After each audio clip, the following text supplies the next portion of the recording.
everybody. Today I wanted to talk about my GKS interview for the first round of the GKS scholarship competition and how it went and what the questions were and how I answered them, because I've passed the first interview, and moving on to the second round for embassy track in Canada. So I just thought that I would quickly explain what the kind of questions they're going to ask are and how you should deal with them, or at least how I dealt with them.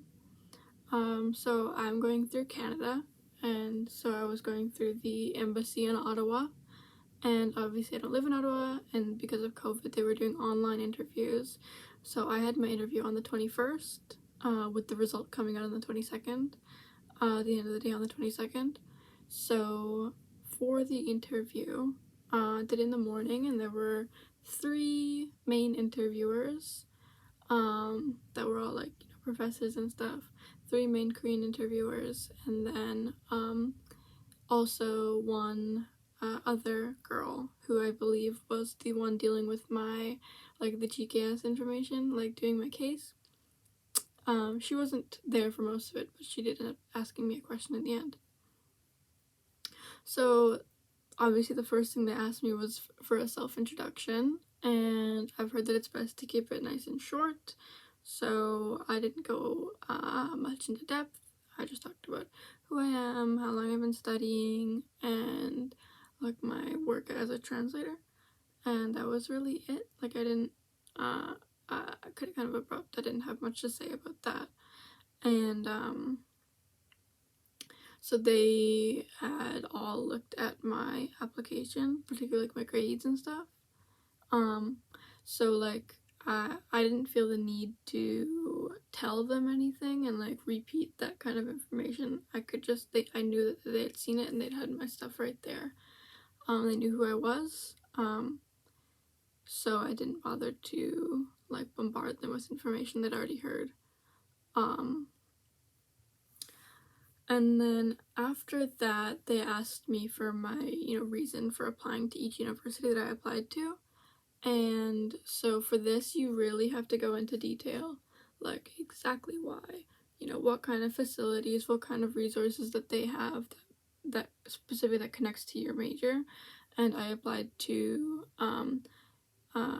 chemistry and nanosciences for Ewha University. I applied to Gyeongbuk University with applied biosciences, and then biotechnology for Jeju University. So specifically, they didn't really care about why I applied to Ewha. They didn't really care. They asked shortly, and I explained to them that I had already applied to a lot of the other main Seoul universities directly, and so that is why I was applying to Ewha and not Seoul or Yonsei or Busan for my A-style university, my 1 to 2 A-style universities. I did 1 A university and 2 B universities, but specifically they wanted to know about the B universities, especially the worst one.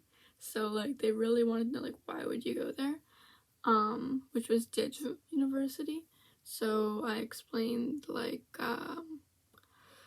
so first I'd done some research, and I tried to make some notes on what's the specific benefit of this place or that place, but there wasn't that much for Jeju University at all, really. At least something that would apply to my situation.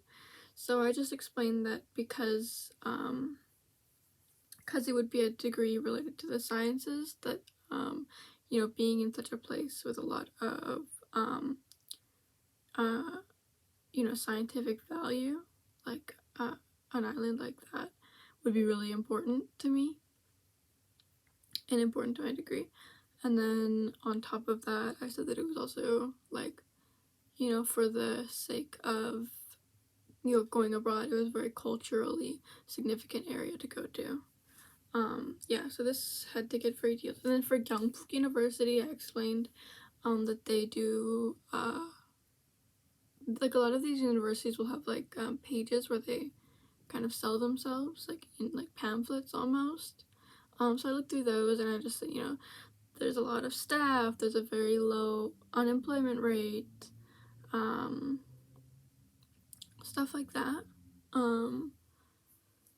Yeah, like nothing too fancy, but and, Gyeongbuk had a lot of support for students who want to do startups, stuff like that. Like, it didn't really even connect to what I wanted to do, but it counts. Like, just anything to show that you've got some info on this university.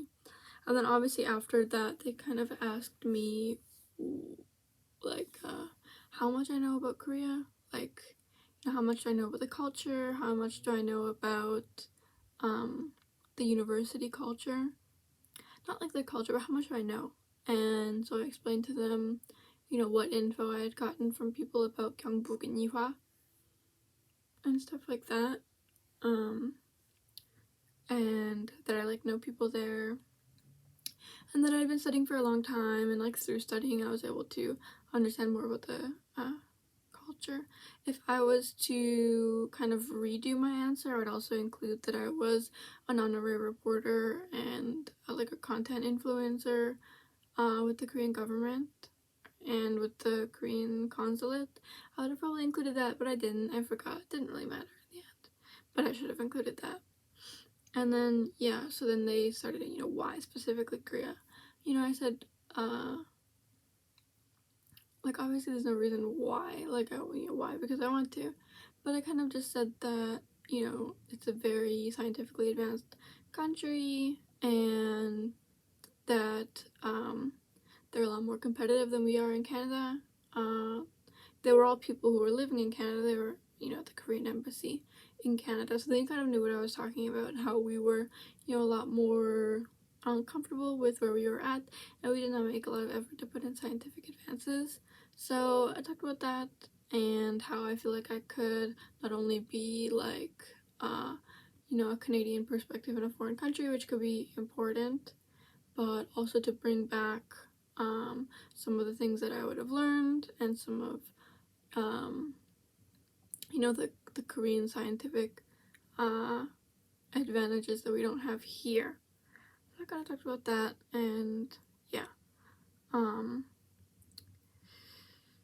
Yeah, and then they also asked me how I had improved my language skills, and I kind of just, I explained that I had already put a lot of effort into learning these sciences.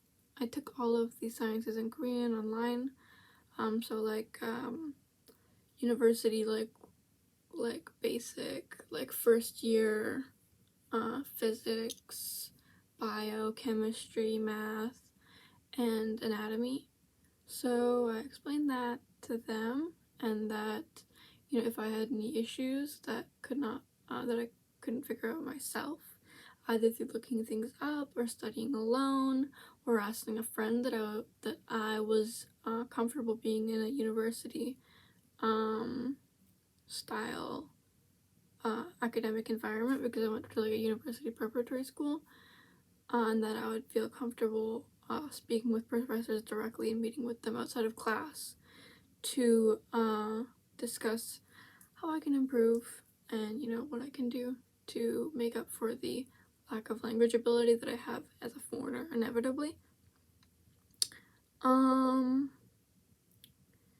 Yeah, so kind of just asking what I would do to make sure that I don't fall behind. And yeah, so they kind of, like, the interviews were quite cold. That's just kind of like Koreans though, like they were quite cold. They're not very like friendly, laughing. They're kind of not those kind of people, at least the people that I talked to. I can't tell if it's that or like there was like some kind of misunderstanding, but it did feel a little bit cold. So when they asked me like about my study plan, kind of, and saying that it was quite ambitious and that they want to make sure that I can do something that isn't so ambitious and actually like make sure that I reach these goals. So they asked me a bit about that and how I would reach those goals. And they kind of not scolded, but they like made comment on the fact that I seem like I'm very rushed to do things. And I was like, yeah, that's true. I did skip a grade. I did graduate early. Yes, it's true that I'm a bit rushed. So I just kind of agreed, and I was like, yeah, but I hope that, when I get there, I can be comfortable. And particularly, the benefit of having a scholarship is that I wouldn't be working. I would need to work to pay for the school otherwise. So I would be able to really take my time, work hard on academics. And then I also mentioned that after, when they were asking me about like my time management and how I would do time management. I said that, the time that I could be using to work to save money to pay tuition would instead be able to be used on studying and working harder, but that I would also make sure that I have like an even social life. And they asked me, would you, it's important. They didn't really ask. It was more like letting me know, and that it's important for me to join clubs and stuff like that and to like have a rounded university experience. So I said, yes, that's true. And that is one of the things that I'm most excited to do. And then they also asked me about why I'm so interested in the sciences, because they were saying, looking at your grades, it seems that you've done like what has drawn you to the sciences within your 4 years of high school. And I said, I really like the sciences. I think they're really important. Because of the world we live in, how it's improving so quickly, you don't want to fall behind on that. And not only do you not want to fall behind, but you want to be part of what pushes us forward. And then I just said that I also took all of the sciences in school, because you only have to pick one. So yeah, I took all three for both my 11th and 12th grade. So I said that. And so this entire interview was done in Korean. Fully in Korean, lasted about 30 minutes. There's definitely questions that I'm forgetting. It was done entirely in Korean except for one question. I don't remember which question, but at the end for some reason they just wanted me to speak English for one question. They asked me something simple. It did end up quite abruptly, which was a little confusing, but to put things into perspective, I was the only applicant who got chosen to have an interview, I believe. On the embassy website when they posted, it was only me. So I do believe that they were just interviewing me. So that's probably why it took so long. I know some other people, they'll only say 5 questions and that's it. I've definitely seen that.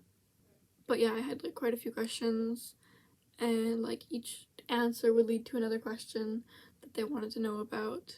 Yeah, I was the only person, and so I'm also the only person who passed this interview round and are going on, and I'm going on to the second round.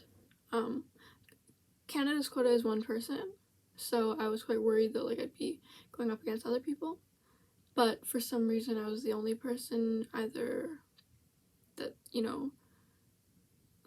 maybe a lot of people didn't apply, or maybe a lot of the people who applied, their grades or their language level was insufficient. I do believe that they chose me because of my language level a bit, and I want to make another video kind of going through my whole application and explaining parts of it, and the essay that I wrote, the study plan and stuff like that. Those were also all written in Korean. No English, yeah. So that was kind of my way of making up for the fact that I don't have topic. I did take topic, but topic doesn't come out until the 25th. Yeah, I think that if you're able to do that, it's good. But also, if you don't have the ability to fully express yourself in Korean, that you should probably just stick to English. That was one recommendation that I got from somebody who also passed having only 1 person for quota in the UK for masters. And yeah, he said that if you can't do it good enough in Korean, just do it in English to get your point across, which is a little unfortunate because usually the people that are interviewing you are Korean natives, and the people who are looking at yourself are Korean natives. So in either language you're gonna have barriers between communication, and like the nuance of what you're saying and like trying to get things across. But you know, if possible, I do think that it is good to do it in Korean if you can get, you know, if you can, you know, still have a full conversation, still write a full-length essay. Because my essay only took 4 hours. I did it the day that I sent it in, like the exact day that I sent it in. So yeah, that was kind of all the questions. And then the next video that I want to make is talking about my like entire application, the essay, this, that.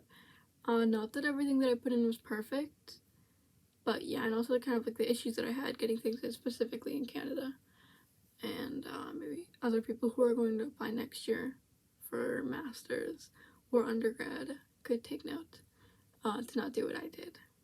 Yeah, okay. Well, that's it. This is my little note of things, and I've gone through all of them. Yeah, so hopefully I'll put up the next video soon. Obviously I have not passed yet, but I'm the only Canadian going on to the second round, so hopefully, as long as there's nothing wrong with my documents, that I will be able to get through and get chosen by at least one of the universities that I picked. Thank you.